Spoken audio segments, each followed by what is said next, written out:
Encore un petit exercice pour manipuler la distribution de Boltzmann, ici cette fois-ci dans le cadre d'hélium qui serait présent sur le Soleil, qui est présent sur le Soleil. Donc l'idée est d'essayer de déterminer la fraction d'hélium qui sont dans l'état le premier état excité, et ce premier état excité est quand même 20 électronvolts, ce qui est énorme à l'échelle des atomes, 20 électronvolts au-dessus de l'état fondamental. Donc ce qu'on peut dire, c'est que le rapport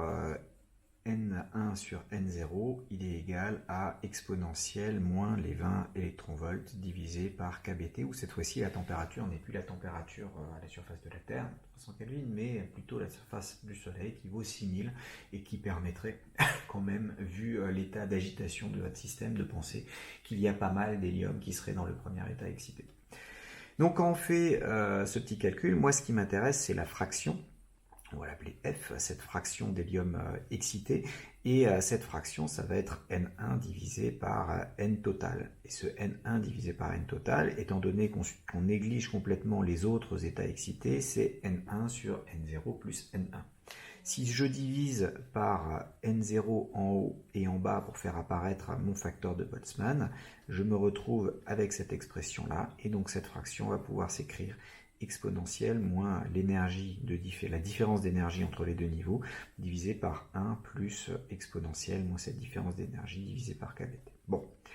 je vous le donne en 1000, ça c'est à peu près exponentielle moins E sur kBT, pour la simple raison que cette exponentielle est de l'ordre de grandeur de 10 puissance moins 17, 1,6, 10 moins 17, donc totalement négligeable, et donc vous avez une fraction qui est de l'ordre de 1,6, 10 puissance moins 17. Alors certes, il y a énormément de moles d'hélium à la surface du Soleil, donc il y a un nombre de plusieurs milliards d'atomes d'hélium qui vont être effectivement excités, mais la proportion comparée au nombre total d'atomes d'hélium que l'on a à disposition est vraiment toute petite,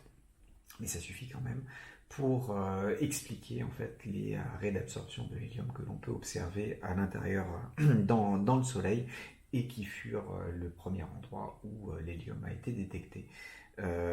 finalement, puisque ce composé chimique est absolument inerte et ne réagit avec personne d'autre.